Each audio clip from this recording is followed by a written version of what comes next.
ஆண்டவராகிய இயேசு கிறிஸ்துவின் இனிய நாமத்திலே உங்களை வாழ்த்துகிறேன். உங்களோடு கூட இந்த சரித்திர நாளிலே 89 ஆண்டுகள் கர்த்தர் இந்த சபையை நடத்தி வந்திருக்கின்றார். உங்களோடு கூட ஆண்டவரை ஆராதிக்கவும் அவரை துதிக்கவும் எனக்கு கிடைத்த இந்த சந்தர்ப்பத்திற்காக ஆண்டவருக்கு நன்றி செலுத்திக் கொள்கிறேன். விசேஷமாக என்னை இந்த நாளிலே, இந்த குறிப்பிட்ட நாளிலே, இந்த விசேஷித்த நாளிலே ஆண்டவருடைய செய்தியை உங்களோடு கூட பகிர்ந்து கொள்ளும்படியாக அழைத்ததற்காக சபையின் மூப்பர்களுக்கு என்னுடைய நன்றியை நான் தெரிவித்துக் கொள்கின்றேன். விசேஷமாக சகோதரர் தேவன் அவர்கள் என்னை கான்ஸ்டன்டா கம்யூனிகேட் பண்ணிட்டே இருந்தாரு, முடியுமா, உங்களால் வர முடியுமான்னு சொல்லிட்டு. நான் சொன்னேன், ஆண்டவர் என்னை அழைத்திருக்கின்றார், எனக்கு ஆண்டவர் அவருடைய பலத்தை தருவார், நான் வருவேன் என்று சொன்னேன். ஐயா அவங்க அறிவித்தது போல கேன்சர் ட்ரீட்மெண்ட் எடுத்துக்கொண்டிருக்கின்றேன். 3வது கீமோதெரபி முடிந்திருக்கிறது. வருகிற வாரம் புதன்கிழமை 4வது கீமோதெரபி தொடங்க போகிறது. இந்த நாளிலே என்னை அருமையாக வைத்திருக்கிறார். ஆண்டவருக்கு ஸ்தோத்திரம். கர்த்தர் தமிழ் பிரதரன் சபையை எவ்வளவு அழகாக அவர் உருவாக்கினார், எப்படி பயன்படுத்தி வருகிறார் என்பதை நினைத்து நான் ஆண்டவருக்கு நன்றி செலுத்துகிறேன். எனக்கும் இந்த சபைக்கும் என்ன தொடர்புன்னு கேட்டீங்கன்னா, நான் ஐஎம்ல மிஷனரியாக நாங்கள் இணைகிற பொழுது எங்களுக்கு ஒரு போர்டு இன்டர்வியூ வைப்பாங்க. அந்த போர்டு இன்டர்வியூ சமயத்துல போர்டு சேர்மனாக உட்கார்ந்திருந்தவர் சகோதரர் பாக்யராஜ் அவர்கள், இந்த சபையுடைய மூப்பராக இருந்தவர். அங்கிருந்து துவக்கம். பிறகு அவருடைய மகன் ஜாஷுவா அவர் என்னோடு கூட அடிக்கடி தொடர்பு கொண்டிருக்கிறார். அது மட்டுமல்ல, அடிக்கடி நான் பல மேடைகளிலே சொல்லுவேன், இந்திய அறக்குடி இயக்கத்தை தாங்குகிற ஒரு பிரதரன் அசம்பிளி இருக்கும்னா உலகத்திலே இது மட்டும்தான். அந்த தனிச்சிறப்பு இந்த ஆலயத்திற்கு உண்டு, இந்த திருச்சபைக்கு உண்டு. அதற்காக ஆண்டவரை ஸ்தோத்திரிக்கின்றேன். நீங்கள் தொடர்ந்து அருட்பணி இயக்கத்திலே நீங்கள் ஈடுபட வேண்டும். கர்த்தர் இந்த சபையை இன்னும் அதிகமாக விஸ்தாரப்படுத்த வேண்டும் என்பது என்னுடைய ஜெபம். இன்றைக்காக உங்களுக்கு வேத வசனத்திலிருந்து ஒரு வாக்கியத்தை நான் தெரிந்து கொள்கின்றேன். என்னோடு கூட உங்களுடைய வேத புத்தகத்தை நீ திருப்பி 1 கொரிந்தியர் 15ஆம் அதிகாரம் 58ஆம் வசனத்தை நாம் தெரிந்து கொள்வோம். 1 Corinthians chapter 15 verse 58. ஆகையால் எனக்கு பிரியமான சகோதரரே, கர்த்தருக்குள் நீங்கள் படுகிற பிரயாசம் விருதாவாயிராதென்று அறிந்து நீங்கள் உறுதிப்பட்டவர்களாயும் அசையாதவர்களாயும் கர்த்தருடைய கிரியையிலே எப்பொழுதும் பெருகிறவராயும் இருப்பீர்களாக. கர்த்தருடைய கிரியையிலே அல்லது கர்த்தருடைய பணியிலே எப்பொழுதும் பெருக வேண்டும். அதை நாம் சிந்திக்க போகின்றோம். இருந்த வண்ணமாகவே தலைகளை தாழ்த்தி ஆண்டவருடைய சன்னிதானத்திலே, ஆண்டவரே அடியேனோடு கூட பேசும் என்று சொல்லி ஆண்டவருடைய வார்த்தைக்காக நாம் காத்திருப்போம். எங்களை நேசிக்கிற ஜீவனுள்ள நல்ல தகப்பனே, இந்த அருமையான இந்த ஆண்டு விழாவிற்காக நாம் உங்களுக்கு நன்றி செலுத்துகிறோம். இந்த நாளிலே விசேஷமாக நீர் என்ன எங்களுக்கு உங்களுடைய வார்த்தையிலிருந்து சொல்ல விரும்புகிறீரோ அதை சொல்லும்படியாக அடியேனுக்கு நீ தந்திருக்கின்ற பலத்திற்காகவும் ஆவியின் அபிஷேகத்திற்காகவும் நான் உமக்கு நன்றி செலுத்துகிறேன். வந்திருக்கிற பெரியோர் சிறியோர் வரை உம்முடைய வார்த்தை வருகிற வேளையிலே அதை அவர்கள் பெற்றுக்கொள்ளவும், அந்த வார்த்தையினாலே அவர்கள் தங்களை சீர்தூக்கி பார்க்கவும், இன்னும் ஆண்டவருடைய ஊழியத்திலே எப்படி அவர்கள் நாங்கள் எல்லாரும் பங்கு பெற வேண்டும் என்பதை எங்களோடு கூட பேசியற வேண்டும் என்று நாங்கள் ஜெபிக்கின்றோம். பலத்தினாலும் அல்ல, பராக்கிரமத்தினாலும் அல்ல, என்னுடைய ஆவியினாலே ஆகும் என்று நீ சொல்லி இருக்கின்ற சுவாமி. எங்களுடைய பண பலத்திலேயோ, எங்களுடைய மசில் பலத்திலேயோ, எங்களுடைய எந்த விதமான பலத்திலேயோ நாங்கள் இங்கே நிற்கவில்லை. உம்முடைய சித்தத்தின்படி, உம்முடைய ஆவியின் பலத்திலே நாங்கள் இங்கே இருக்கின்றோம். ஆகையினாலே ஆண்டவரே, நீர் எங்களோடு கூட பேச வேண்டும் என்று நாங்கள் கேட்கின்றோம். பேசுகிற வேளையிலே ஆண்டவரே, சிதறி கிடக்கிற சிந்தனைகளை நாங்கள் ஒருமுகப்படுத்தி கர்த்தருடைய வார்த்தையை நாங்கள் ஏற்றுக்கொள்கிறவர்களாக மட்டுமல்லாமல் கர்த்தருடைய வார்த்தையின்படி நடக்கிறவர்களாக எங்களை நீர் மாற்றியிட வேண்டும் என்று நாங்கள் ஜெபிக்கின்றோம்.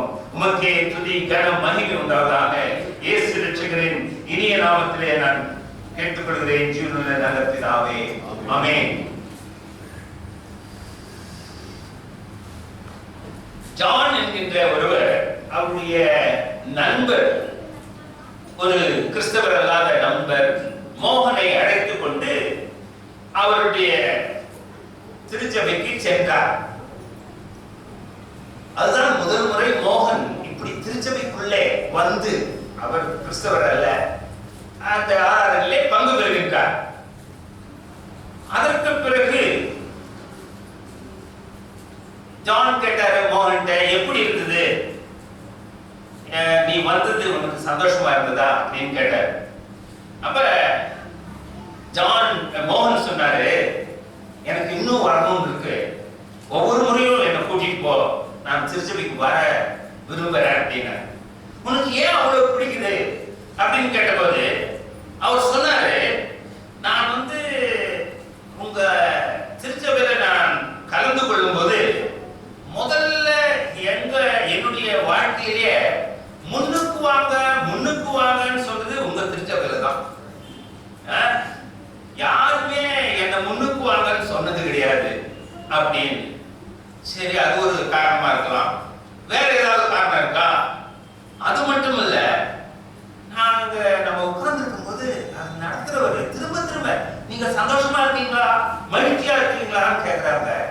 எங்க இந்த உலகத்துல யாராவது நம்ம சந்தோஷத்தை பத்தியும் மகிழ்ச்சியை பத்தியும் யார் நினைக்கிறா அப்படின்னு சொல்லிட்டு, டேய் மோகன், என்னடா என்னவெல்லாம் சொல்ற?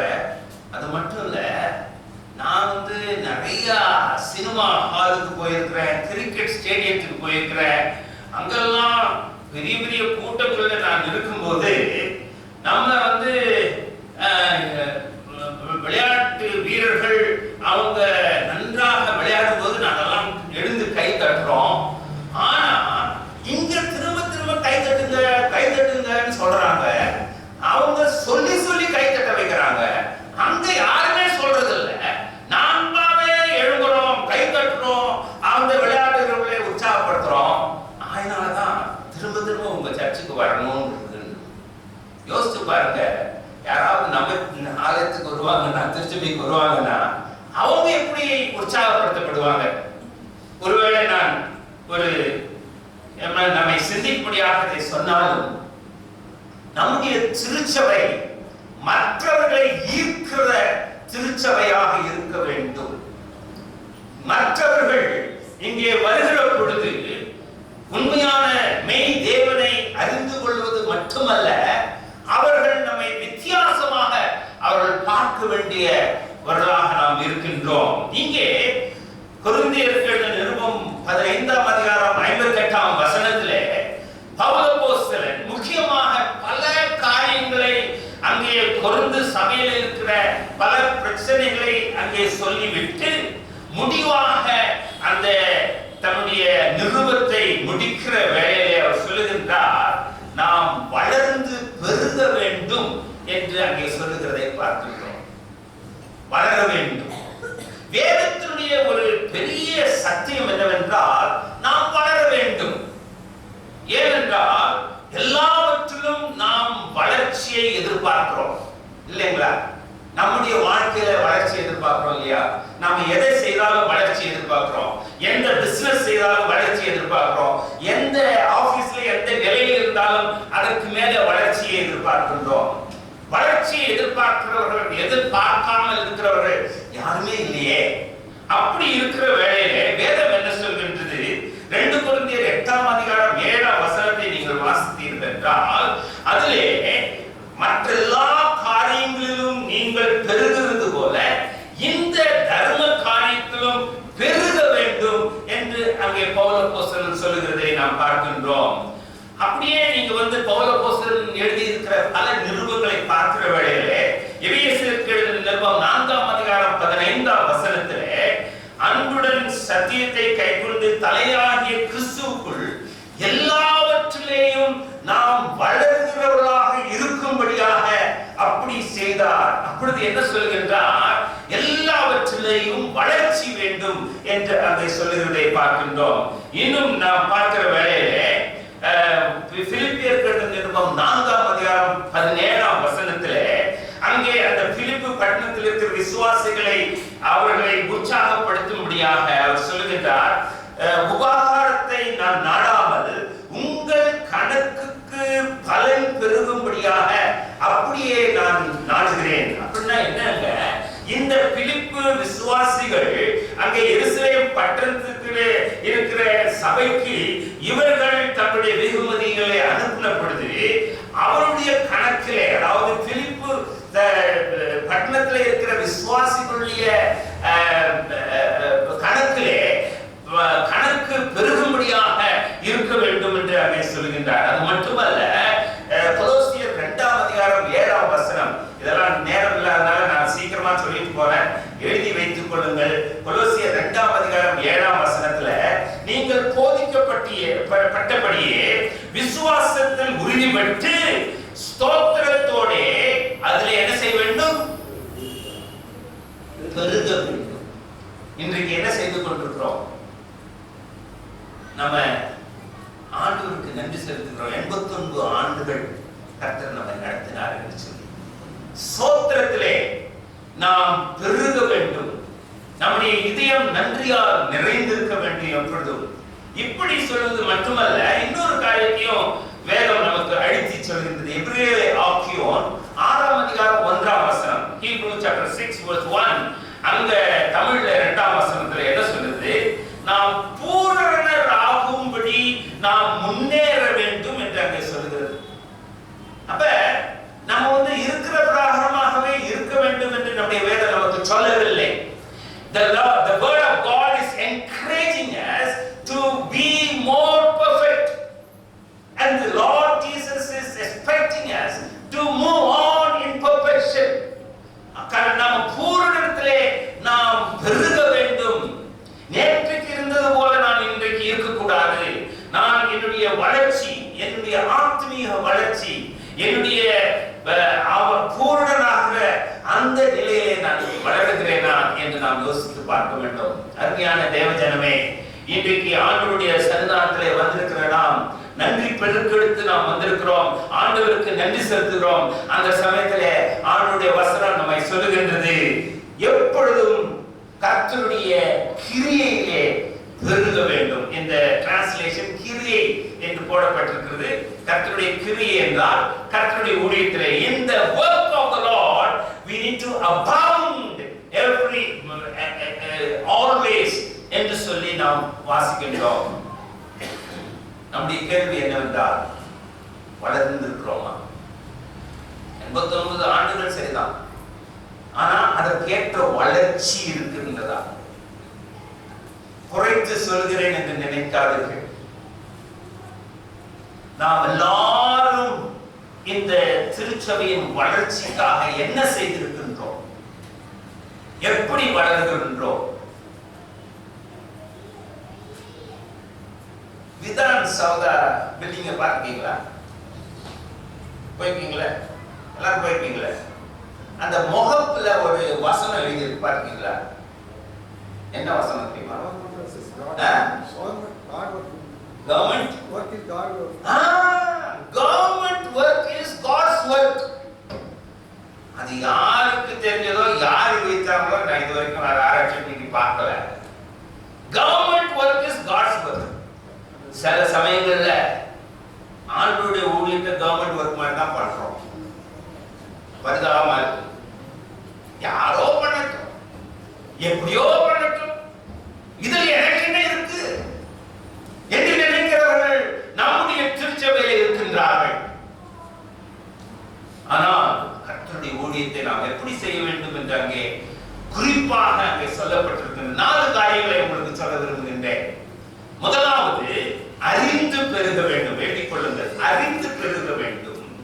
இரண்டாவது, அசையாமல் பெருக வேண்டும். மூன்றாவது, அயராமல் பெருக வேண்டும். நான்காவது, அழியாத வேலையில் பெருக வேண்டும். அறிந்து பெருக வேண்டும். முதலாவது, இந்த வசனத்தை நாம் வாசிக்கிற வேளையிலே எனக்கு பிரியமான சகோதரரே, கர்த்தருக்குள் நீங்கள் படுகிற பிரயாசம் விருதாவா இராதென்று அறிந்து. அப்ப வேதம் என்ன சொல்கின்றது? அந்த கர்த்தருடைய ஊழியத்தை பற்றிய ஒரு நல்ல அறிவு நமக்கு தேவை. நம்முடைய வேதத்திலே கர்த்தருடைய ஊழியத்திலே வளர்ந்து பெருகின அநேக ஊழியர்களை நாம் பார்க்க முடியும். அதிலே முக்கியமாக கர்த்தருடைய ஊழியத்தை திறமையாக செய்த ஒருவரை நான் சுட்டிக்காட்ட விரும்புகின்றேன். அவர் யார்? நெகேமியா. நெகேமியா கர்த்தருடைய ஊழியத்தை எப்படி செய்தார்? அவர் பாபிலோனிலே ஒரு பானபாத்திரக்காரனாக இருந்த பொழுதும் அவருக்கு எருசலேமை குறித்த ஒரு பாரம், அந்த எருசலேமிலே எப்படியாவது அந்த அலங்கத்தை கட்ட வேண்டும் என்று சொல்லி முயற்சி எடுக்கின்றார். அவர் நினைச்சிருக்கலாம், see, I am just a cupbearer of the king in Babylon, in exile. I don't need to worry about Jerusalem. Let Jerusalem go. He did not say that. Once he had come to know the condition of the walls of Jerusalem, he wept, he sat, he cried, he fasted. அவர் அங்கே தன்னை தாழ்த்தி கர்த்தரிடத்திலே ஜெபித்து தன்னுடைய பங்கு என்ன என்று யோசித்தார். அருமையான தேவஜனமே, இன்றைக்கு பல காரியங்களை கேட்கின்றோம். இந்த ஊழியத்தை குறித்து நாம் கேட்கின்றோம். நம்முடைய ரெஸ்பான்ஸ் என்ன? How are we looking at that? இதுல முக்கியமா 52 நாள்ல அந்த அலங்கத்தை கட்டி முடிச்சாருன்னா, இன்னைக்கும் நிறைய ஆராய்ச்சியாளர்கள் எப்படி 52 நாள்ல அவர் கட்டி முடிச்சாருன்னு இன்னும் ஆராய்ந்து கொண்டிருக்கின்றார். கர்த்தருடைய வேலையிலே அப்படி இருந்தார். அவர் நெகேமியாவுக்கு கர்த்தருடைய வேலையை பற்றி அறிவு, அதெல்லாம் பார்ப்போம். அவர் எப்படி பார்த்தாருன்னா, என்னோடு கூட திருப்பிக் கொள்ளுங்கள். நெகேமியா 2ஆம் அதிகாரம், கொஞ்ச நேரம் நெகேமியாவில் இருக்க போறோம், அதனால நெகேமியாவை திருப்பிக் கொள்ளுங்க. நெகேமியா 2nd chapter verse 18. அதுல என்ன வாசிக்கின்றோம்னா, என் தேவனுடைய கரம் என் மேல் நன்மையாக இருப்பதையும் ராஜா என்னோடு சொன்ன வார்த்தைகளையும் அவளுக்கு தெரிவித்தேன். அப்பொழுது அவர்கள் எழுந்து கட்டுவோம் வாருங்கள் என்று சொல்லி அந்த நல்ல வேலைக்கு தங்கள் கைகளை பலப்படுத்தினார்கள். அப்ப கர்த்தருடைய வேலை எப்படிப்பட்ட வேலை? என்ன வேலை? நல்ல வேலை. முதலாவது நாம் கற்றுக்கொள்ள வேண்டிய காரியம், கர்த்தருடைய வேலை நல்ல வேலை. இன்னைக்கு வேலையினுடைய தராதரத்தை எப்படி நல்ல வேலைன்னு சொல்லிட்டு நம்ம யோசிக்கிறோம். யோசிச்சு பாருங்க, நல்ல சம்பாத்தியம் இருந்தா, நல்ல புகழ் இருந்தா அது நல்ல வேலைன்னு சொல்றோம். ஆனா கர்த்தருடைய வேலை எப்படி இதை எடை போட்டு பார்க்கிறது? பிரசங்கி 2ஆம் அதிகாரம் 11ஆம் வசனத்துல அவர் எப்படி சொல்றார்? பெரிய ஞானியான சாலமோன் என்ன சொல்றாரு? நான் செய்த செயல்கள் யாவற்றையும் அவற்றை செய்வதற்கு நான் எடுத்துக்கொண்ட எல்லா முயற்சியும் நினைத்து பார்த்தபோது அவை யாவும் வீண் அவை அனைத்தும் காற்றை பிடிக்க முயல்வதற்கு ஒப்பாகும் முற்றும் பலனற்ற செயல்களே. அருமையான சகோதரனே சகோதரியே, இன்னைக்கு எவ்வளவோ காலையில சாயங்காலம் வரைக்கும் நம்ம உழைக்கிறோம், வேர்வை சிந்தி உழைக்கின்றோம், என்னவோ காரியங்களாம் செய்யறோம். ஆனா அதெல்லாம் வீண் என்று வேதம் சொல்லுகின்றது. செய்ய வேண்டாம் என்று நான் சொல்லவில்லை. ஆனால் கர்த்தருடைய வேலையிலே எப்படி நாம் ஈடுபடுகின்றோம் என்று நம்மை சிந்தித்து பார்க்க வேண்டும். இன்னைக்கு ஒரு நல்ல வேலை இருக்கும்னா கர்த்தருடைய வேலை தான். அதனால்தான் அவர் சொல்றாரு, நீங்கள் படுகிற பிரயாசம் என்னங்க சொல்றாரு, விருதாவாயிராது. அப்ப நம்ம கர்த்தருடைய வேலைக்காக என்ன பிரயாசப்படுறோமோ அது விருதாவல்ல. முதலாவது காரியம், இது உத்தமமான வேலை. இரண்டாவது எழுதிக் கொள்ளுங்கள், இது உன்னதமான வேலை. இது உன்னதமான வேலை. நெகேமியா 6ஆம் அதிகாரம் 3ஆம் வசனம். அப்பொழுது நான் அவரிடத்தில் ஆட்களை அனுப்பி, நான் பெரிய வேலையை செய்கின்றேன், நான் வர முடியாது, நான் அந்த வேலையை விட்டு உங்களிடத்தில் வருவதற்கு வந்தால் இந்த வேலை நின்றுவிடும். பாருங்க, Nehemiah was committed to that work because it is not only good work, it is great work. இது உன்னதமான வேலை, இது உத்தமமான வேலை. ஏன் இது உன்னதமான வேலை? ஏனென்றால் இன்றைக்கு தேவனையும் மனிதர்களையும் இணைக்கிற வேலை இது, கர்த்தருடைய வேலை.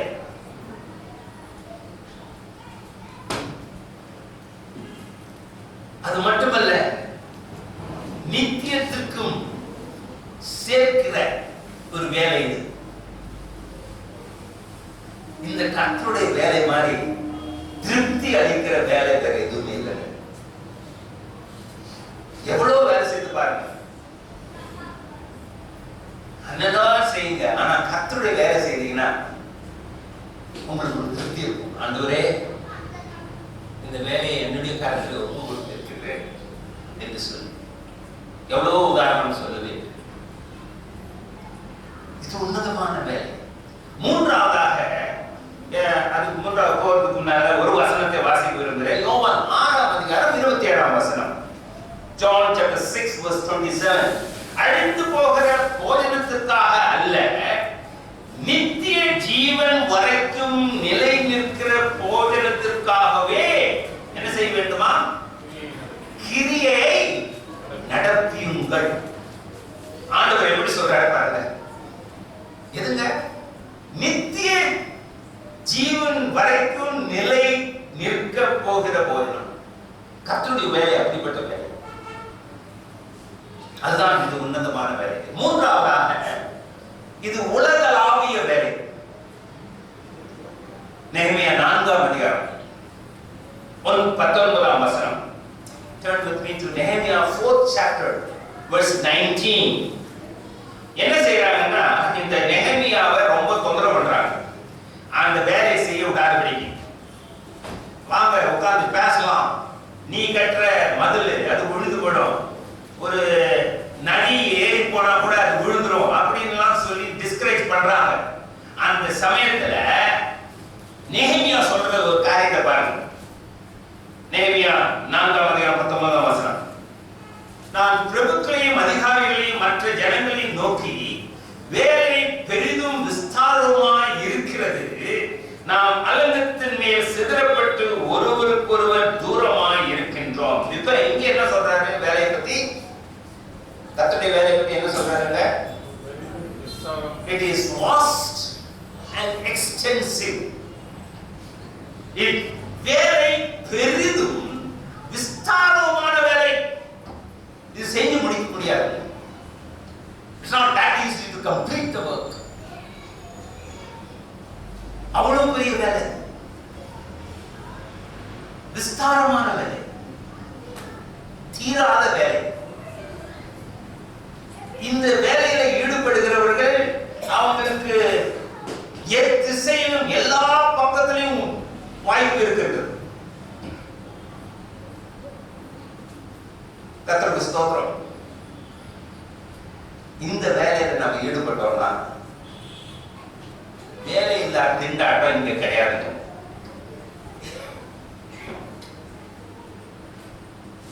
வேலையில்லா திண்டாட்டம் இங்க கிடையாது.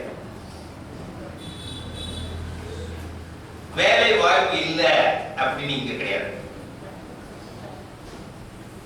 கர்த்தருடைய பிரதான கிருபையினாலே ஒரு நினைக்கின்றேன், ஒரு 50-40 வருடத்துக்கு முன்னதாக நான் மதுரையிலே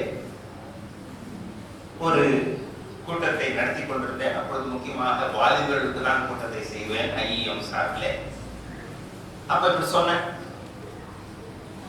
கர்த்தருடைய பணியிலே நீ ஒரு குக்கா இருந்தாலும் உனக்கு வேலை இருக்கு, நீ ஒரு கார்டனரா இருந்தாலும் உனக்கு ஒரு வேலை இருக்கு. இந்த பணியில மட்டும்தான் எல்லாருக்கும் வேலை வாய்ப்பு சொல்லி வாலிபர்ல சேலஞ்ச் பண்ணி முடிச்சிட்டேன். முடிஞ்சதுக்கு அப்புறமா ஒருத்தர் என்கிட்ட வந்தார். அவர் பேர் மோகன். அவர் இப்பொழுது தேவனுடைய சன்னிதானத்தில் இருக்கிறார். அவர் கேட்டாரு, நீங்க சொன்னீங்க எல்லாருக்கும் வேலை வாய்ப்பு இருக்குது. I am a central government worker. Food preservation அதான் என்னுடைய எக்ஸ்பர்டீஸ். எனக்கு என்ன வேலை இருக்கு அங்க? நான் சொன்னேன், வெரி குட், உங்கள மாதிரி ஆட்களை தான் நான் தேடிட்டு இருக்கோம். ஏன்னா எங்க படித்தளத்துல ஒரு காய்கறி வந்துச்சுன்னா எப்ப பார்த்தாலும் தக்காளி அவ்வளவு வந்துடும், பருப்புனா அவ்வளவு வந்துடும், என்ன வந்தாலும் அதிகமாக இருக்கும். ஆனா ப்ரிசர்வ் பண்றதுக்கு தெரியாது, ஏன்னா ஃப்ரெண்ட் கிடையாது. யோசனை பண்ணுங்க, 40 வருஷத்துக்கு முன்னாடி பேசிட்டு இருக்கேன். அதனால உங்களுக்கு இதை வைக்க தெரியுது இல்ல, எப்படி செய்யணும் தெரியுது இல்ல, அதை ஏன் எங்க படித்தளத்துல வந்து எங்க விசுவாசிகளுக்கு சொல்லக்கூடாது? It took that challenge. அதற்கு பிறகு அவரை நாங்க எங்க ட்ரைனிங் இன்ஸ்டிடியூட் கொண்டு வந்தோம். Every batch of missionaries were trained on food preservation. அங்க நிக்கல. அதுக்கப்புறமா தன்னுடைய மதுரை பட்டணத்துல நிறைய வாலிபர்கள் வேலை இல்லாம இருந்தாங்க. அவங்கள்ட்ட பார்த்து சொன்னாரு, உங்களுக்கு நான் வேலை வாய்ப்பு தருகின்றேன். என்னன்னா உங்களுக்கு சொல்லிக் கொடுக்குறேன், ஜாம் எப்படி செய்யறது, ஜூஸ் எப்படி செய்யறது எல்லாம் சொல்லிக் கொடுக்குறேன். ஆனா ஒரே ஒரு கண்டிஷன், நீங்க இதுல பணத்தை உண்டாக்கும் போது ஒரு பாட்டில் ஜூஸையோ ஜாமையோ வித்தீங்கன்னா அதுல ₹1 ஆண்டுடைய பணி கொடுக்கறதா நான் செய்யறேன். அதன் மூலமாக அநேக மிஷனரிமார்கள் தாங்கப்பட்டார்கள். நான் அதனால நான் உங்களுக்கு சொல்லுவது என்னவென்றால், கர்த்தருடைய வேலை மிக மகத்தான வேலை, இது உன்னதமான வேலை, உலகளாவிய வேலை, இது ஒப்பற்ற வேலை, இது ஓய்வில்லாத வேலை, இது ஓயாத வேலை. கர்த்தருக்கு ஸ்தோத்திரம். போன வாரம் முழுவதுமாக நான் கீமோதெரபிக்கு அப்புறமா ரொம்ப பாடுபட்டுச்சு, பட்டே கிடந்தேன். அப்ப தென்கொரியாவில சியோல்ல ஒரு கான்ஃபரன்ஸ் நடந்துட்டு இருக்கு, வேர்ல்ட் இவாஞ்சலிக்கல் அலையன்ஸ் உடைய கான்ஃபரன்ஸ், the whole week. அதோட லிங்க் எனக்கு கிடைச்சது. அப்ப அதை கேட்டுக்கிட்டு இருந்தேன். அங்க இருக்கிற பிரசங்கமானவர்களாம் வந்து 7000 பேர் 167 நாடுகளிலிருந்து வந்து அங்கே கர்த்தருடைய வேலையை குறித்து யோசித்து கொண்டிருக்கின்றார்கள். அதிலே அவர்கள் சொன்னது என்னவென்றால், 2033 அப்படின்னா இன்னும் 8 ஆண்டுகள்ல இந்த திருச்சபை உருவாகி 2000 வருடங்கள் ஆக போகிறது. கேட்டீங்களா? ஆனாலும் இந்த பணி இன்னும் முடியவில்லை. இது முடிவடைய வேண்டும். கர்த்தர் நம்முடைய கரத்திலே கொடுத்திருக்கின்றார். இந்த பணி முடிவடைய வேண்டும். இன்னும் 8 ஆண்டுகள், அதுக்குள்ள 2000 ஆண்டுகள் ஆகிவிடும். கர்த்தருடைய கிரியையின் முடிவை, வேலையின் முடிவை இயேசுவானவர் எப்படி வரையறுத்தார் தெரியுமா உங்களுக்கு? காண்பிக்கிறேன். மத்தேயு 24ஆம் அதிகாரம் 14ஆம் வசனம். மத்தேயு 24:14. The gospel of the kingdom of God will be preached to the ends of the world, then end shall come. இந்த ராஜ்யத்தினுடைய சுவிசேஷம் பூலோகம் உள்ள சகல ஜாதிகளுக்கும் சாட்சியாக பிரசங்கிக்கப்பட வேண்டும். அப்பொழுது என்ன நடக்கும்? முடிவு. கர்த்தருடைய வருகைக்காக காத்திருக்கிறோமா? கை வைக்கிறீங்களா? கர்த்தருடைய வருகைக்காக சரி, கர்த்தரை அறிந்தவர்கள் தான் கர்த்தருக்கு வரணும்னு நினைப்போம். நான் ஒவ்வொரு நிமிடமும் காத்துக்கொண்டிருக்கிறேன். ஏன்னா இந்த நிலையில்லாத நம்பிக்கையற்ற இந்த உலகத்தில் இருக்கிறத விட கர்த்தருடைய சன்னிதானத்தில் இருக்கிறதுக்காக நாம் காத்துக்கொண்டிருக்கிறோம். ஸ்தோத்திரம். ஆனா ஆண்டவர் எப்படி சொல்றாருன்னா, அது நடக்கணும்னா என்ன செய்யப்பட வேண்டும்? இந்த உலகம் எங்கும் இருக்கின்ற ஜாதிகள் அவர்களுக்கு சுவிசேஷம் அறிவிக்கப்பட வேண்டும். சகோதரர் சுந்தரராஜ் அவங்க வந்திருக்கிறாங்க. சவுந்தரராஜ் அவங்க என்ன செய்யறாங்க? Well cassette outreach. தேடி தேடி ஒவ்வொரு கூட்டத்திலையும் கண்டுபிடிச்சு அவங்களுக்கு எப்படியாவது வாசிக்க தெரியாதவங்க அவங்க கேள்விப்படும்படியாக வேத வசனங்களை அவர்களுக்கு பதிவு பண்ணி அனுப்பி கொண்டிருக்கிறார்கள். எதற்காக? இன்னைக்கு ஒருவரும் நான் இயேசுவை பற்றி அறியவில்லை என்று சொல்ல முடியாது, சொல்லக்கூடாது. அவங்க இயேசுவை ஏற்றுக்கொள்கிறார்களோ இயேசுவை நிராகரிக்கிறார்களோ அது நம்முடைய பிரச்சனை அல்ல. ஆனா இயேசுவை அறிந்திருக்கிறார்களா? அவர்களுக்கு இயேசுவை பற்றி அறிவிக்கப்பட்டிருக்கிறதா? அதுதான் முக்கியம். அருமையான சகோதரே, சகோதரியே, இதுதான் இந்த ஊழியத்திற்கு தான் நாம் இணைய வேண்டும் என்று சொல்லி இங்கே ஆண்டவர் நம்மை அழைக்கின்றார். ஆகையினால இந்த அறிவு வேணும். ஆண்டவரே, நான் இந்த ஊழியத்தை நான் முழுமையாக என்னுடைய வாழ்க்கையிலே நான் ஏற்றுக்கொள்ளாமல் நான் ஏதோ மேலெழுந்த வாடி இதிலே செய்து கொண்டிருக்கின்றேன். என்னை இன்னும் அதிகமாக இதிலே நான் ஈடுபடும்படியாக என்னை மாற்றும் என்று இன்றைக்கு நாம் ஜெபிப்போம் என்றால் அதுதான் ஆண்டவருக்கு பிரியமான ஜெபமாக இருக்கும். அறிந்து பெருகு. இரண்டாவது, அசையாமல் பெருகு. அதே வசனத்துக்கு திரும்பிக் கொள்வோம். இப்பொழுது 1 கொரிந்தியர் 15ஆம் அதிகாரம் 58ஆம் வசனத்திலே என்ன வாசிக்கின்றோம்? அசையாதவர்களாயும் கர்த்தருடைய கிரியிலே பெருக வேண்டும். அப்ப என்ன சொல்றது? வேதம் என்ன சொல்லுகின்றது? அசையக்கூடாது. கர்த்தருடைய வேலை மிகவும் சவாலான வேலை. வேதம் ரொம்ப தெளிவா சொல்லுது. ஆண்டவர் சொல்லியிருக்காரு, நீங்க ஆண்டவருக்காக நிக்கிறீங்கன்னா உபத்திரவம் உண்டு. இது சாதாரணமான வேலை அல்ல. பலவிதமான சூழ்நிலைகள் வரலாம், அசைக்கத்தக்க சூழ்நிலைகள் வரலாம். நாம் அசைவோமா, அசைகிறோமா? நம்ம யோசிச்சு பார்ப்போம். எப்படிப்பட்ட அசைவுகள் எல்லாம் வரலாம் என்றால் சீக்கிரமாக சொல்லுகின்றேன். உபதேசங்கள்னால வருகிற அசைவு. இன்னைக்கு சரியான உபதேசம் இல்லைங்க. I praise God, brethren, church, because word of God is the center of the church. இன்னைக்கு நிறைய சபைகள் அது கிடையாது.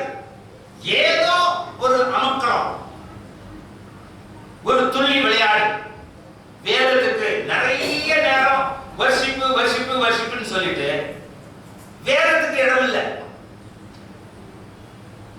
அப்படிப்பட்ட காலத்திலே நாம் வாழ்ந்து கொண்டிருக்கிறோம். 2 தீமோத்தேயு 4:3-4 வாசிக்கிற பொழுது அவர்கள் ஆரோக்கியமான உபதேசத்தை பொறுக்க மனதில்லாமல் செவித்தினை உள்ளவராகி தங்கள் சுய இச்சைக்கேற்ற போதகர்களை தங்களுக்கு திரளாக சேர்த்துக் கொண்டு சத்தியத்திற்கு செவியை விலக்கி கட்டுக்கதைகளுக்கு சாய்ந்து போகும் காலம் வரும். இது நடந்து கொண்டிருக்கிறது. ஆகையினால சரியான உபதேசம் வேண்டும். இரண்டாவதாக அந்த இந்த உபத்திரவத்தினாலே வருகிற அசைவு.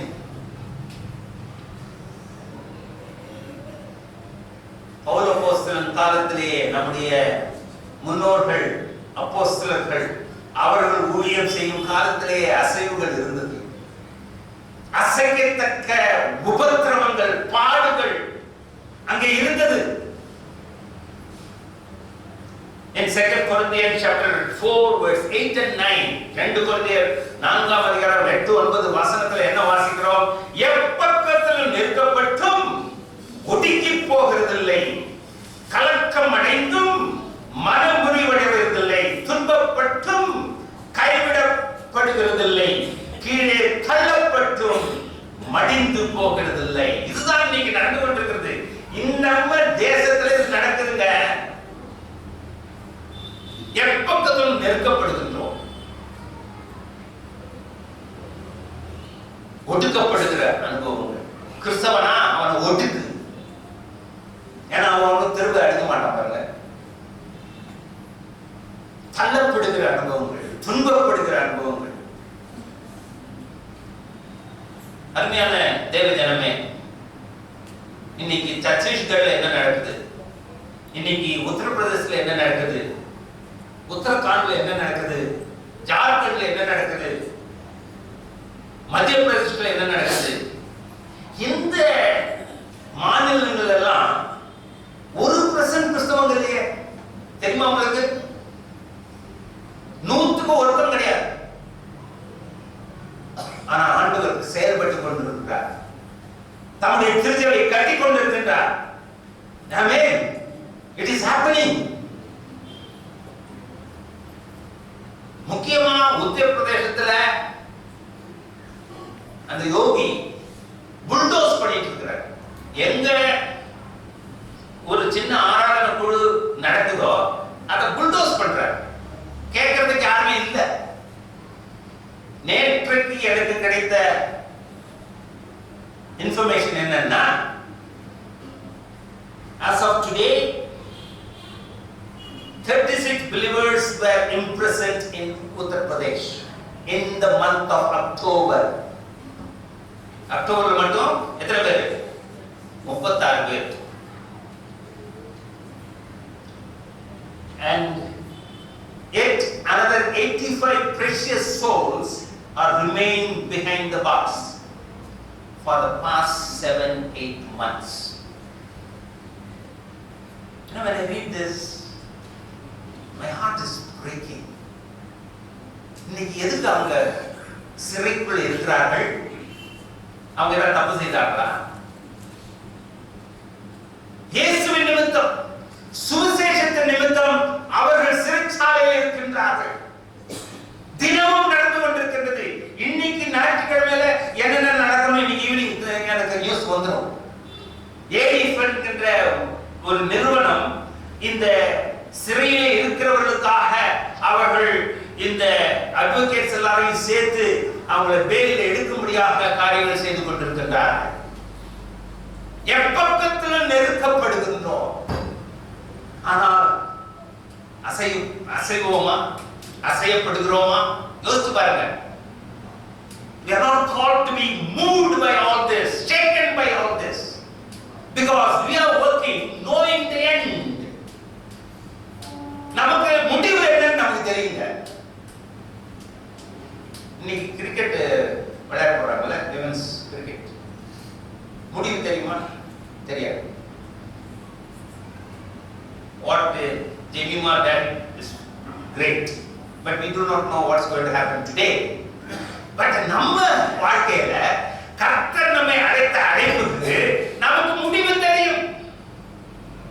அந்த முடிவு என்ன? Revelation 7:9, வெளிப்படுத்தல் 7:9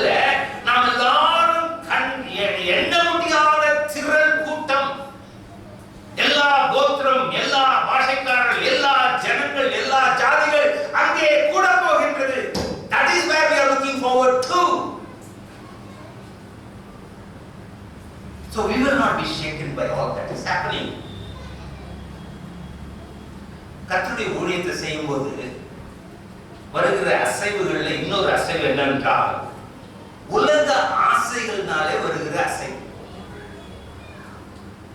ஐயோ எனக்கு அது இல்லவே இல்லையே, எனக்கு உலக ஆசைகள் நான் ரொம்ப திருப்தியாக தான் இருக்கிறேன் அப்படின்னு சொல்றவங்க ரொம்ப கம்மி. இன்னைக்கு இருக்கிறது போதும்னு நினைக்கிறவங்க ரொம்ப கம்மி. இன்னும் வாழும் நினைக்கிறவங்க தான் அதிகம். அதனாலதான் நமக்கு ஒரு கடையை ஆரம்பிச்சிட்டான். என்ன கடைக்கு பேரு? மோர். யூ வாண்ட் மோர், அதான் கடைக்கு பேர் மோர். வேதம் என்ன சொல்றது? மார்க்கு சுவிசேஷம் 4ஆம் அதிகாரம் 18ஆம் வசனத்துல, வசனத்தை கேட்டும் உலக கவலைகளும் ஐஸ்வர்யத்தின் மயக்கமும் மற்றவைகளை பற்றிய உண்டாயிருக்கிற இச்சைகளும் உட்பிரவேசித்து வசனத்தை நொறுக்கி போட்டு அதனால் பலனற்று போகிறார்கள். ஆண்டவர் சொன்ன வசனம். இன்னைக்கு ஏன் வசனம் நம்முடைய வாழ்க்கையில கிரியை செய்யவில்லை? இப்படி இந்த இச்சைகள் உட்பிரவேசிக்கப்படுகிறது. இன்னைக்கு அற்புதங்களுக்கு பின்னால போகிற ஒரு கூட்டம், இன்னைக்கு தீர்க்க தரிசனத்துக்கு பின்னால போகிற ஒரு கூட்டம்.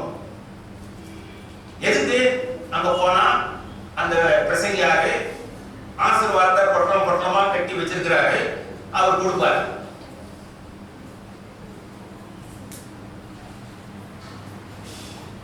இன்னைக்கு ஆசை, பல ஆசைனால அருமையான young people today the world may attract you and distract you from your commitment to the Lord, but we should not be moved.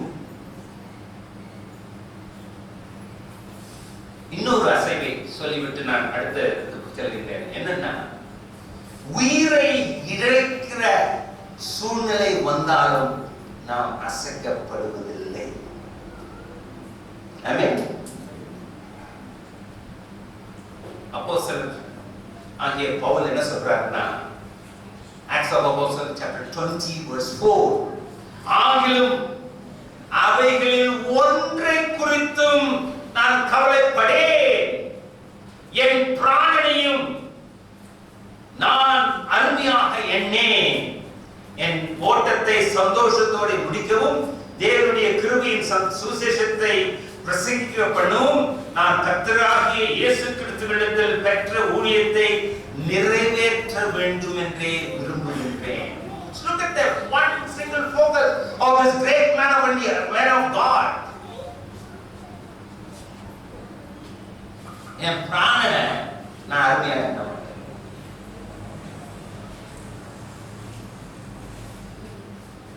The Bishop of Smyrna, his name is Polycarp. அவர் என்ன செய்யறாங்கன்னா, அப்படியே ஒரு கம்பத்துல கட்டி அங்க எரிக்க போறாங்க. அப்ப அவர்கிட்ட சொல்றாங்க, தயவு செய்து மறுதலிங்க இயேசுவை அப்படின்னு சொன்னபோது அவர் என்ன சொல்றாரு? நான் 86 ஆண்டுகள் அவருக்கு சேவை செய்தேன், அவர் எனக்கு எந்த தவறும் செய்யவில்லை.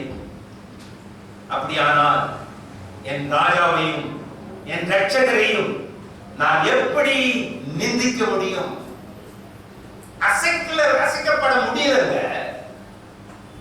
It's too bad. மரணம் நேரிட்டாலும் நாம் அசைக்கப்பட மாட்டோம். இன்னைக்கு எனக்கு இந்த கேன்சர் இருக்கு, எனக்கே நம்பிக்கை இல்லை, இருக்குன்னு சொல்றாங்க. But that should not shake me.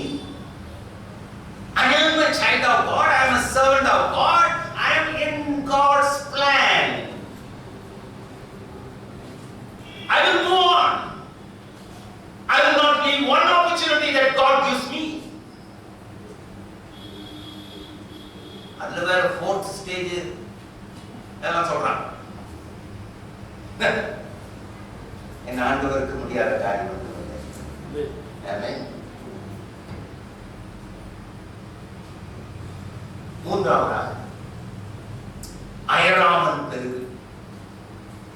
அறிந்து பெருகு, அசையாமல் பெருகு. என்ன செய்ய வேண்டுமா? அயராமல் பெருகு. என் நேரம் கடந்து விட்டது, நான் சீக்கிரமா முடித்து விடுறேன். ஆகையால் எனக்கு பிரியமான சகோதரரே, நீங்கள் படுகிற பிரயாசம் விருதாவாயிராது என்று உறுதி பெற்றவர்களாக அசையாதவர்களாக கத்திருக்கிறீர்களே, எப்பொழுதும் பெறுகிறவர்களாக இருக்க வேண்டும். அப்படின்னா 24/7 அயராமல் நாம் பெருக வேண்டும். நான் முதலே சொன்னேன், நம்ம எல்லா சூழ்நிலையிலும் எல்லா விதமான நிலையிலும் நம்ம என்ன எதிர்பார்க்கிறோம்னா, நம்ம வளர்ச்சி எதிர்பார்க்கிறோம். ஆனா கர்த்தருடைய வேலையில மட்டும் வளர்ச்சி எதிர்பார்க்கிறது அதான் ரொம்ப கஷ்டம்.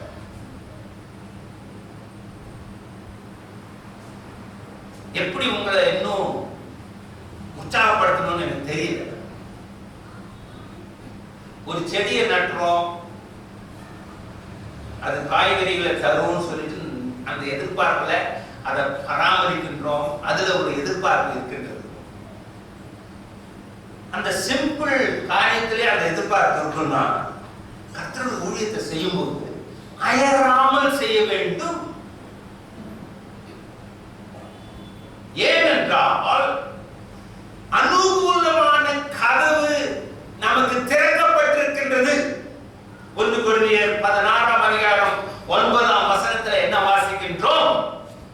இப்பொழுது இங்கே பெரிதும் அனுகூலமான கதவு எனக்கு திறக்கப்பட்டிருக்கிறது.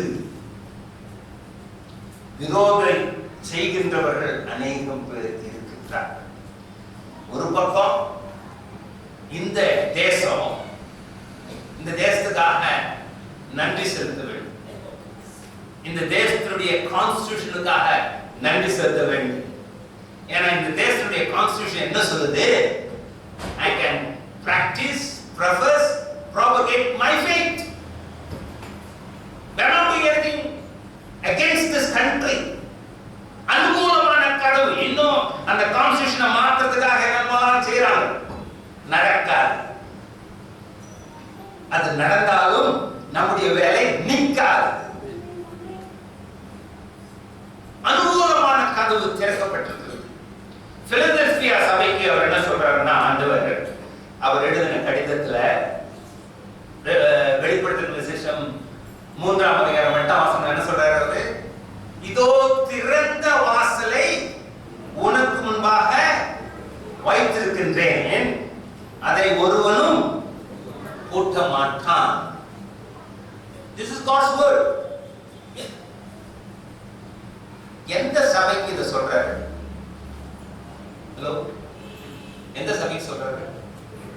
பிலதெல்பியா. நான் சொல்லிட்டேன், அதையா சொல்லுங்க, பிலதெல்பியா சபைக்கு.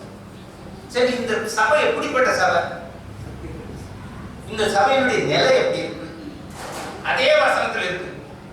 என்ன சொல்றாரு ஆண்டவர்? உனக்கு கொஞ்சம் பலம் இருந்தும் என் நாமத்தை நீ மறுதலியாமல் என் வசனத்தை கை கொண்டபடியினாலே இதோ திறந்த வாசல்.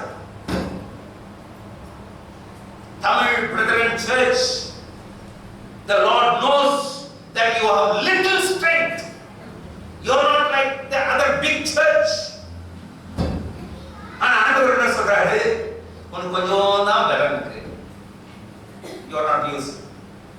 You can't do my work. சொல்லலையே. நீங்க யாரா இருந்தாலும் சரி, ஆண்டவர் சொல்றாரு உங்களை பார்த்து, உனக்கு கொஞ்சம் பலம் தான் இருக்கு. இன்னைக்கு சகோதரிகள் எல்லாம் சேர்ந்தாங்கன்னா முதல்ல சொல்ற காரியம் என்னது? அவங்க பேசும்போது எனக்கு இடுப்பு வலிக்குது, எனக்கு இங்க வலிக்குது, அங்க வலிக்குது, என் மனைவி சேர்த்தான் சொல்றேன். இதேதான் நம்ம நினைப்போம். ஆனா ஆண்டவர் என்ன சொல்றாரு? உனக்கு பலம் குறைவுதான், அதனால நான் உன்னை நிராகரிக்கவில்லை, உனக்கு முன்பாக திறந்த வாசலை நான் வைத்திருக்கின்றேன். அனுகூலமான கதவு அங்கே இருக்கின்றது. அது மட்டுமல்ல, அயராமல் உழைத்தோம் என்றால், உழைக்காமல் போனோம் என்றால் அறுவடை அழிந்துவிடும். ஆண்டவர் என்ன சொல்றாரு? யோவான் எழுதின சுவிசேஷம் 4ஆம் அதிகாரம் 35ஆம் வசனத்துல என்ன சொல்றாரு தெரியுமா? எல்லா விசுவாசிகளும் இந்த முன்னால வச்சிருக்கணும். ஆண்டவர் என்ன சொல்றாரு? அறுப்பு காலம் வருகிறதுக்கு இன்னும் 4 மாசம் செல்லும் என்று நீங்கள் சொல்கிறது இல்லையா? இதோ வயல் நிலங்கள் இப்பொழுதே அறுப்புக்கு விளைந்திருக்கிறது என்று உங்கள் கண்களை ஏறெடுத்து பாருங்கள். Look at the field, they are ripe to harvest. You and I don't have any excuse. Go out and tell about Jesus. The field is very ripe to receive the word. ஆனா நாம சொல்றோமான்றது எனக்கு நேரம் இல்லை, என்னால நான் நிறைய சொல்லுவேன். நம்முடைய உள்ள துடிதுடிப்பு எப்படிங்க இருக்கு ஆண்டவர் பற்றி சொல்லணும்க்கா?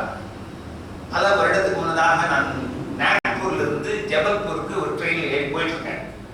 நான் ஒரு புத்தகத்தை வாசிச்சிருக்கேன். என் பக்கத்துல யாரோ வந்து உட்கார்ந்தாங்க அந்த ஸ்லீப்பர் கோச்சில். அவரு என்னை பார்த்து கேட்டாரு, நீங்க கிறிஸ்தவரா? ஆமா நான் கிறிஸ்தவன் சொன்னேன். நீங்க இயேசுவை நம்புறீங்களா? ஆமா நான் இயேசுவை நம்புறேன்னு சொன்னேன். இயேசுதான் உண்மையான ஒரே மெய் தேவன் நீங்க நம்புறீங்களான்னு கேட்டாரு. Do you believe that Jesus is the only true God? இப்ப யாருமே எனக்கு தெரியாது. இப்ப நான் என்னுடைய பதில் என்ன சொல்றேனோ அதை பொறுத்து அதுக்கப்புறமா இருக்கிற விவாதங்கள் நடக்கும். நான் சற்றும் தயங்காம சொன்னேன், yes I believe Jesus is the only true God. அவர் பேச மாட்டேன். பரிசுத்தாவியானவர் என்கிட்ட பேசுறாரு. இந்த மனுஷன் இவ்வளவு நேரம் கேட்டுட்டு நீ அவருக்கு ஒண்ணுமே கேட்க மாட்டேங்கிற. நான் அவர்கிட்ட கேட்டேன், நீங்க இயேசுவை நம்புறீங்களா? Yes I believe in Jesus. பெரிய ஒரு நிம்மதியா இருக்கு, பெருமூச்சு.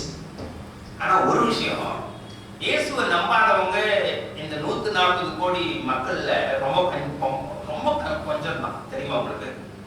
ஈவன் ஆர்எஸ்எஸ் கேட் பாருங்க, இயேசு ஒரு கடவுளான்னு கேட்பாங்க, ஆமான்னு சொல்லுவாங்க, இல்லைன்னு சொல்ல மாட்டாங்க. ஏன்னா 330 கோடி தெய்வங்கள் வணங்குறவங்களுக்கு ஒரு இயேசு தெய்வத்தை சேர்க்கறது அவங்களுக்கு பிரச்சனையே கிடையாது. ஆனா இயேசு தான் வழின்னு சொல்லும்போது பிரச்சனை வருது. அப்ப அவர் என்ன கேட்டார்? நான் அதே கேள்வி அவருக்கு கேட்டேன். அவர் சொன்னாரு, 2 வாரத்துக்கு முன்னால என்னுடைய பிள்ளை ரொம்ப சுகவீனமா இருந்தா. எனக்கு ஒரு ரெவலேஷன், இயேசு கிட்ட ஜெபித்தா என் பிள்ளைக்கு சுகம் கிடைக்கும்னு சொல்லிட்டு என் பிள்ளைக்காக நான் ஜெபித்தேன். அவளுக்கு சுகம் கிடைத்தது. அன்றைக்கு நான் உடனே போய் ஒரு வேத புத்தகத்தை வாங்கினேன். அதை நான் வாசித்து கொண்டே இருக்கின்றேன். அவர்தான் என்னுடைய மெய்யான தெய்வம் என்று சொன்னார். ஒரு சபைக்கு சேரல, 1 இல்ல 2 வாரம். அதுக்கோட அவர் என்ன சொன்னார்னா, இன்னைக்கு காலை நான் இந்த ட்ரெயின்ல புறப்பட்டு நான் ஒரு ஏர்ஃபோர்ஸ்ல அலகாபாத்ல வேலை செய்யறேன், அங்க போயிட்டு இருக்கேன். அந்த போகும்போது நான் ஒரு ஜெபம் பண்ணேன், ஆண்டவரே எனக்கு ஒரு வாய்ப்பை தாரும் இயேசுவை பற்றி கூறுவதற்கு. யாருக்குங்க? யார் சொல்றாரு? இந்த 2 வாரம் விசுவாசிக்கு இருக்கிற துடிதுடிப்பு, இயேசுவை பற்றி நான் கூற வேண்டும். பரம்பரையாக நம்ம ஆண்டாண்டு காலமாக விசுவாசிகளாக வாழ்கிறோம் என்று சொல்கிறோமே, ஒரு முறையாவது யாரிடத்திலேயாவது நம்ம சொல்லியிருக்கிறோமா ஆண்டவரை பற்றி?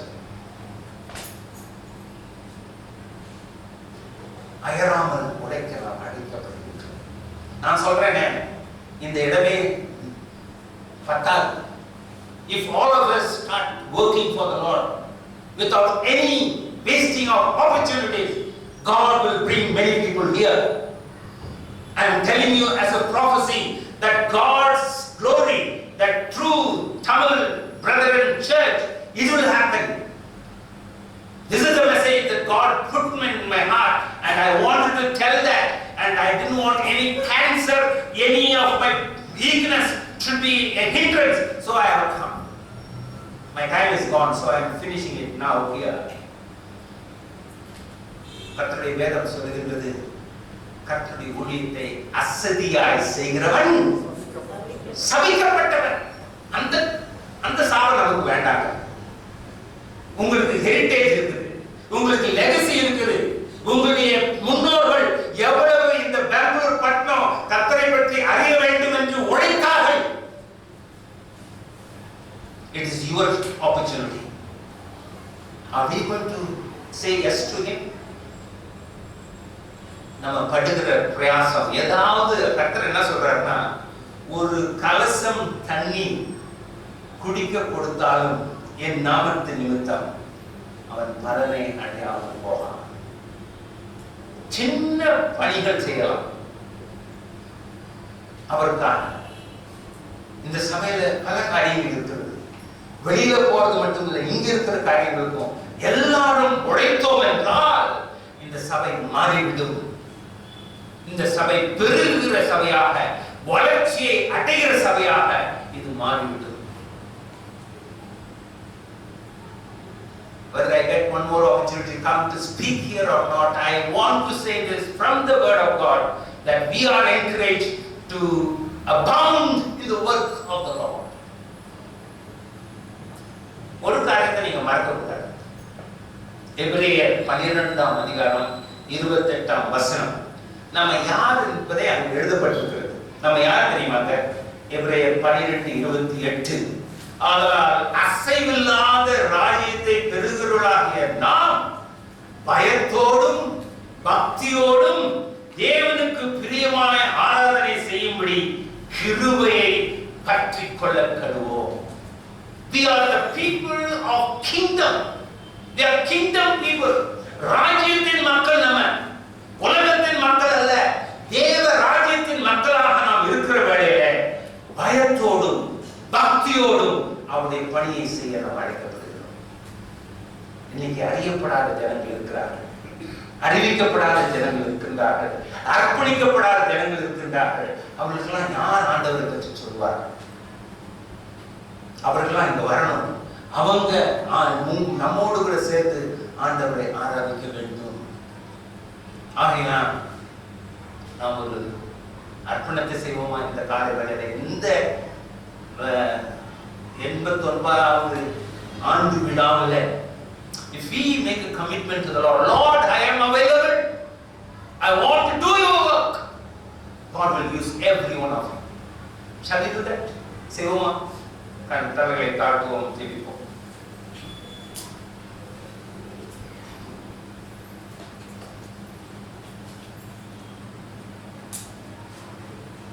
அவருடைய ராஜ்யம் அது நித்திய ராஜ்யம், அது வளர்ந்து கொண்டே இருக்கிற ராஜ்யம். ராஜ்யத்தின் பிள்ளைகளாக அவருடைய ஊழியத்தை செய்ய நாம் அழைக்கப்பட்டிருக்கிறோம். You are not an ordinary person.